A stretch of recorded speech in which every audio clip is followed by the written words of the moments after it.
안녕하세요. 보내주신 자료들 정말 흥미롭게 잘 봤습니다. 오늘 밤 당장 잠자리를 바꾸고 길게는 10년, 20년 뒤 건강까지 지켜줄 수 있는 아주 중요한 이야기를 좀 나눠보려고 해요.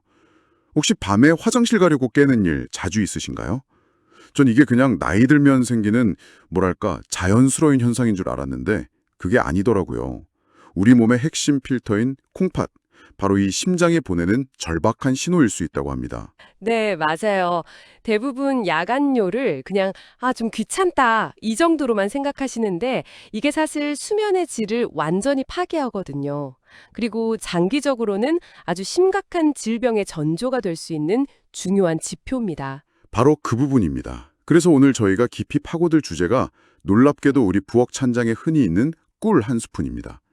이 간단한 습관이 어떻게 밤중에 깨는 그 고통스러운 사이클을 끊어내는지, 그리고 또 지쳐있는 우리 콩팥에 활력을 어떻게 불어넣어주는지 그 과학적인 원리를 한번 제대로 파헤쳐 보려고 해요. 좋습니다. 비싼 영양제나 특별한 시술 이런 게 아니고요. 바로 오늘 밤부터 시작할 수 있는 작은 습관의 그 놀라운 힘, 함께 알아보시죠. 네, 오늘은 이 꿀이라는 아주 친숙한 식재료가 우리 몸의 수면과 배설, 이 정교한 시스템에 어떻게 관여하는지 크게 두 가지 관점에서 한번 집중적으로 들여다볼 겁니다. 두 가지 관점이요. 네, 첫 번째는 꿀이 우리 몸의 정수기, 즉 신장의 미세 필터를 어떻게 보호하고 청소하는지, 그리고 두 번째는 야간요의 진짜 원인인 호르몬 불균형을 꿀이 어떻게 바로잡아주는지 그 메커니즘을 살펴보겠습니다. 좋습니다. 그럼 첫 번째 이야기, 꿀과 콩팥 필터의 관계부터 시작해 볼까요? 자료 보니까 우리 콩팥 하나에 네프론이라는 필터가 100만 개나 들어있다고 해서 정말 깜짝 놀랐어요. 네, 양쪽 합치면 200만 개죠. 맞아요. 200만 개. 이렇게 작고 많은 필터들이 평생 쉬지도 않고 일하는 건데 나이가 들면 손상될 수밖에 없겠구나 싶더라고요. 그래서 자료에 나온 그 천연 소방수라는 비유가 더 와닿았어요. 네, 정말 딱 맞는 비유 같아요. 우리 몸이 에너지를 만드는 과정에서는 어쩔 수 없이 활성산소 같은 뭐랄까 연기, 그름이 발생하거든요. 이게 바로 산화 스트레스인데 이 찌꺼기들이 그 200만 개의 미세 필터에 계속 쌓이면서 염증이라는 작은 불씨들을 만들어내는 거예요. 불씨요? 네, 이 불씨들이 커지면 필터가 망가지고 결국엔 단백뇨나 부종 같은 문제가 생기는 거죠. 바로 이때 꿀 속에 풍부한 플라보노이드나 폴리페놀 같은 항산화 물질들이 출동해서 이 불씨들을 초기에 진압해주는 말 그대로 소방수 역할을 하는 겁니다. 그러니까 필터에 불이 나지 않게 예방하고 작은 불씨는 바로바로 꺼주는 역할을 한다, 이 말씀이시군요. 그런데 청정 연료라는 표현도 있던데 이건 어떤 의미인가요? 사실 좀 헷갈려요. 우리가 먹는 밥이나 다른 음식도 다 에너지원이잖아요. 꿀이 다른 당분과 비교해서 신장 입장에서 특별히 깨끗하다고 할 만한 그런 결정적인 차이가 뭔가요? 굉장히 좋은 질문이에요. 핵심은 분해 과정에 있습니다. 우리가 밥이나 과일을 먹으면 그 안에 든 탄수화물이나 과당을 우리 몸의 소화 효소가 일일이 잘게 쪼개서 단당류 형태로 만들어야만 에너지로 쓸 수 있어요.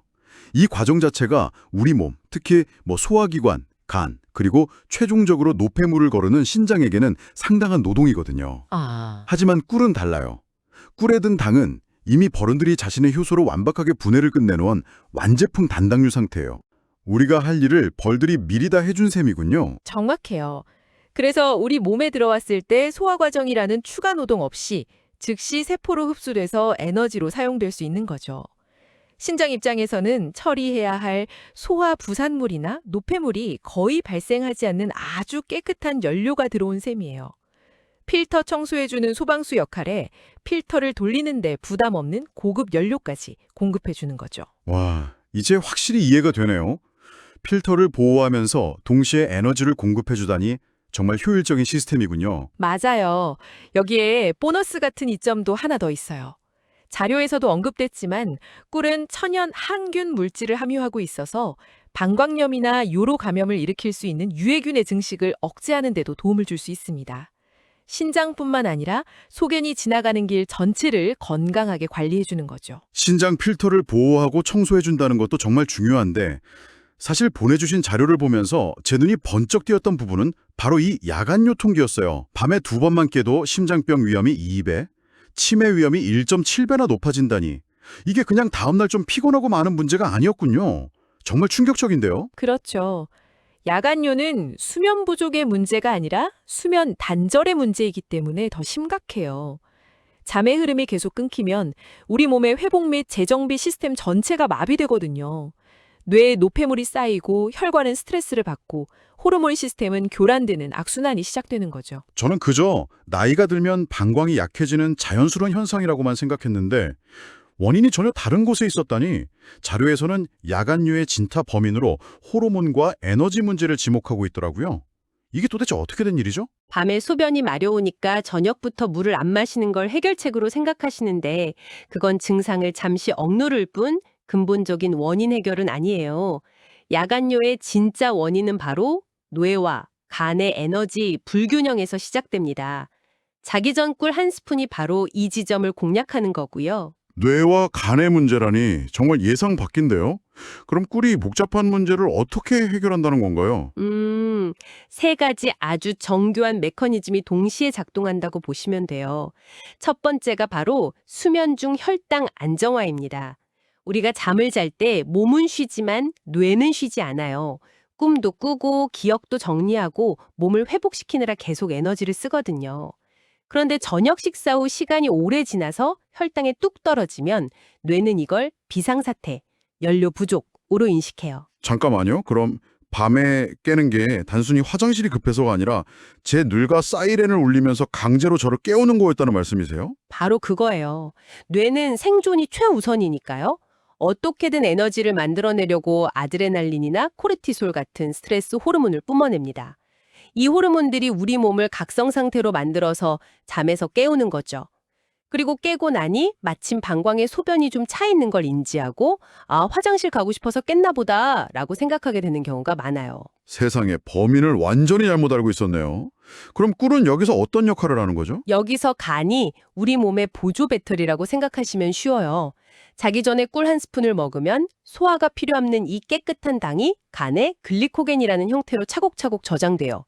보조 배터리를 밤새 쓸 만큼 꽉 채워두는 거죠. 그럼 자는 동안 뇌가 꾸준히 에너지를 빼가도 배터리가 방전될 걱정이 없으니까 뇌가 에너지 비상사태를 선포할 일이 없어지는 겁니다. 뇌에 연료는 충분하니 안심하고 푹 자라는 신호를 보내주는 거예요. 와, 제 뇌가 밤새 겪었을 배터리 방전 공포를 생각하니 좀 미안해지네요. 그럼 두 번째 메커니즘은 뭔가요? 두 번째는 자율신경계 스위치 전환입니다. 우리 몸에는 엑셀러레이터 역할을 하는 교감신경과 브레이크 역할을 하는 부교감신경이 있잖아요. 낮에 일하고 스트레스 받을 때는 교감신경이 활성화돼서 몸이 긴장하고 각성된 온 상태가 되고 밤에 쉴 때는 부교감신경이 우세해지면서 몸이 이완되고 편안한 오프 상태가 되어야 해요. 그런데 많은 현대인들이 밤에도 제대로 오프가 안 되잖아요. 저도 자기 직전까지 스마트폰을 보니까요. 맞아요. 계속 온 상태에 머물러 있는 거죠. 몸이 긴장 상태에 있으면 신장도 긴장해서 계속 소변을 만들어내요. 그런데 꿀의 단맛이 뇌를 자극해서 이 부교감신경, 즉 오프 스위치를 켜는 데 도움을 줍니다.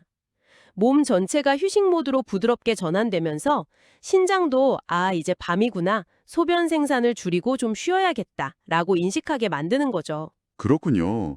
꿀이 몸의 긴장을 풀어주는 스위치 역할까지 하는군요. 그럼 마지막 세 번째, 가장 중요한 열쇠가 남았네요. 네, 바로 항이뇨 호르몬 분비를 정상화하는 겁니다. 이름 그대로 소변에 저항하는, 즉 밤 동안 소변이 과도하게 만들어지는 것을 억제하는 아주 중요한 호르몬이에요. 이 호르몬은 우리가 아주 깊은 잠, 특히 뇌파가 느려지는 서파 수면 단계에 들어갔을 때 뇌에서 분비돼요. 밤새 화장실 가지 않고 푹 잘 수 있게 해주는 고마운 존재죠. 아, 그럼 꿀이 직접 이 호르몬을 만들어내는 건 아니겠네요. 정확합니다. 솔직히 말씀드리면 꿀 한 스푼으로 호르몬 균형까지 조절한다는 게 거의 만병통치약처럼 들릴 수도 있잖아요. 꿀은 약이 아니에요. 꿀의 진짜 역할은 이 호르몬이 제대로 분비될 수 있는 최적의 환경을 만들어주는 겁니다. 앞서 말씀드린 혈당 안정과 자율신경 이완을 통해서 뇌가 아무런 방해 없이 깊고 평온한 잠에 빠져들도록 돕는 거죠. 뇌가 그토록 원하던 깊은 잠에 들어야만 비로소 항이뇨 호르몬이 완성하게 분비되고 그 결과 밤새 소변이 덜 만들어지는 완벽한 선순환 구조가 완성되는 겁니다. 와, 정말 정교한 시스템이네요. 단순히 소변을 참게 만드는 게 아니라 혈당부터 신경, 호르몬까지 이어지는 몸의 근본적인 사이클을 정상으로 되돌려놓는 원리군요. 제 친구 중 한 명이 정말 밤에 서너 번씩 깨서 늘 피곤해하는데 그 친구한테 이 얘기를 해주면 정말 좋아하겠네요. 그럼 이 놀라운 효과를 제대로 보려면 어떻게 먹어야 할까요? 자료에 나온 골든타임거 방법이 아주 구체적이던데요. 네, 어떻게 먹느냐가 효과를 좌우할 만큼 아주 중요해요. 먼저 시간은 잠들기 30분에서 60분 전이 가장 좋습니다. 우리 몸이 꿀을 흡수해서 간이라는 보조 배터리에 글리코겐을 채워놓고 부교감 신경 스위치를 켤 준비를 할 시간을 주는 거죠. 너무 직전에 먹으면 오히려 안 좋군요. 네, 오히려 소화 때문에 수면을 방해할 수도 있고요. 양과 방법도 중요한데요. 맞아요. 물 없이 그냥 먹으라고 되어 있어서 조금 의외였어요. 보통 꿀물로 많이 타 마시잖아요. 그게 핵심적인 포인트예요. 양은 약 5ml. 우리가 흔히 쓰는 작은 티스푼으로 하나 정도면 충분하고요. 방법은 물에 타지 말고 꿀 원액 그대로 입안에 넣고 사탕처럼 천천히 녹여 드시는 게 가장 좋습니다. 두 가지 이유가 있는데 첫째는 혀 및 점막을 통해 일부가 바로 흡수돼서 효과가 더 빠르고요. 둘째는 이게 가장 중요한데 밤에 물을 많이 마시면 호르몬이고 뭐고 물리적으로 방광에 차서 깰 수밖에 없어요. 야간료를 줄이려고 꿀을 먹는데 물을 마셔서 소변량을 늘리면 안 되잖아요. 아, 그야말로 역효과가 날 수 있겠네요. 꿀물은 아침에 마시는 걸로 하고 자기 전에는 꿀만 한 스푼. 그리고 절대 잊지 말아야 할 경고. 펄펄 끓는 물은 절대 안 된다는 점. 꿀에 좋은 효소와 항산화 성분들은 열에 아주 약해서 40도 이상의 뜨거운 물에 닿는 순간 그냥 비싼 설탕물이 되어버린다고 하니 이건 꼭 기억해야겠어요. 네, 꿀에 살아있는 영양소를 그대로 섭취하려면 열을 가하지 않는 게 핵심입니다. 하지만 이렇게 좋은 꿀도 모두에게 이로운 건 아니에요. 자료에서도 몇 가지 경우를 명확하게 짚어주고 있으니 이건 반드시 유의하셔야 합니다. 어떤 분들이 특히 조심해야 할까요? 우선 만성 신부전 4개 이상으로 투석을 앞두고 있거나 투석 중인 환자분들입니다. 이분들은 신장의 칼륨 배설 능력이 크게 떨어져 있는데 꿀에는 칼륨이 꽤 함유되어 있거든요. 일반인에게는 좋은 미네랄이지만 이분들께는 고칼륨 현증을 유발할 수 있어 위험할 수 있으니 반드시 주치의와 상의하셔야 해요. 네, 주치의와 상의가 꼭 필요하겠군요. 그리고 두 번째는 혈당 조절이 매우 불안정한 중증 당뇨 환자분들이에요. 꿀이 장기적으로 혈당 안정에 도움을 줄 수는 있지만 어쨌든 당이기 때문에 급격한 혈당 변화를 유발할 수 있으니 이 역시 주치의의 판단이 꼭 필요합니다. 그리고 마지막으로 절대 안 되는 경우가 하나 더 있죠. 네, 이건 선택이 아니라 절대 금기사항입니다. 바로 1세 미만의 영아예요. 꿀에는 드물게 보툴리누스균의 포자가 들어있을 수 있는데 아직 장내 환경이 미숙한 영아에게는 이게 치명적인 식중독인 영아 보툴리누스증을 일으킬 수 있어요. 그래서 돌전 아기에게는 꿀을 절대 먹여서는 안 됩니다. 알겠습니다. 신장질환, 중증 당뇨, 그리고 1세 미만 영아, 이 세 경우는 꼭 기억하고 주의해야겠네요. 자, 이제 기본 방법을 알았으니 여기서 한 단계 더 나아가서 효과를 높이는 시너지 조합도 알아볼까요? 자료에 레몬이나 계피가루를 추가하는 방법이 소개되어 있더라고요. 이건 어떤 원리인가요? 네, 일종의 레벨업 팁이라고 할 수 있죠. 먼저 레몬의 핵심 성분은 구연산이에요. 우리 신장에 생기는 결석 중 상당수가 칼슘과 수산이라는 성분이 만나서 만들어지는데 이 구연산이 소변 속에서 칼슘과 먼저 결합해버려요. 수산이 칼슘과 만날 기회를 뺏어서 결석이 만들어지는 걸 원천적으로 방해하는 거죠. 오, 결석의 재료 하나를 가로채는 거군요. 네, 신장 결석을 예방하는 데 아주 효과적인 방법입니다. 그럼 계피는요? 계피는 한의학적으로도 몸을 따뜻하게 하고 혈액순환을 돕는 약재로 유명하잖아요. 이 따뜻한 성질이 신장으로 가는 미세혈관들을 확장시켜서 혈류량을 늘려줘요. 신장으로 가는 피의 양이 늘어나면 그만큼 필터들이 더 활발하게 일할 수 있고 노폐물 배출 효율도 자연스럽게 올라가겠죠. 아, 꿀이 필터의 염증을 막아준다면 계피는 필터의 성능 자체를 끌어올려주는 부스터 역할을 하는 셈이군요. 네, 맞습니다. 그렇게 이해하시면 정확해요. 정말 흥미롭네요. 꿀에 레몬즙 몇 방울이나 계피가루를 살짝 뿌리는 작은 변화만으로도 더 큰 효과를 기대할 수 있겠어요. 자, 오늘 정말 많은 이야기를 나눴습니다. 정리해보면 자기 전 꿀 한 스푼은 단순히 잠을 잘 자게 하는 걸 넘어서 밤사이 뇌에 연료를 공급하고 신경을 안정시켜 호르몬 시스템을 정상화함으로써 야간요의 근본 원인을 해결하고요. 또 장기적으로는 콩팥 필터의 염증을 막아주는 아주 과학적인 근거를 가진 스마트한 습관이었네요. 맞아요. 단기적으로는 꿀잠을 선물하고 장기적으로는 우리 몸의 핵심 정수기인 콩팥의 수명을 늘려주는 그야말로 일석이조의 효과를 가진다고 볼 수 있겠습니다. 오늘 분석한 자료의 마지막 문구가 유독 마음에 남아요. 진작 알았더라면. 이 말이 투석실의 환자분들이 가장 많이 하는 후회라고 하더군요. 듣는데 가슴이 좀 먹먹해졌어요. 어쩌면 사소해 보이는 오늘의 작은 습관 하나가 먼 미래에 내가 하게 될지도 모를 후회를 막아줄 수도 있겠다는 생각을 하게 됩니다. 오늘 우리가 다룬 꿀처럼 어쩌면 우리 주변의 평범한 식재료 속에 아직 우리가 발견하지 못한 놀라운 건강의 열쇠가 더 숨어 있을지 모릅니다. 오늘 나눈 정보들을 단순히 꿀이 좋더라 해서 끝내지 마시고요. 한 걸음 더 나아가서 이 정보가 왜 지금 나에게 필요할까? 새벽 2시에 나를 깨우는 내 몸의 신호는 정말 그냥 화장실 신호였을까? 아니면 내 뇌가 보내는 연료 부족 경고였을까? 하고 자신의 몸과 한번 대화해 보시는 계기가 되었으면 합니다.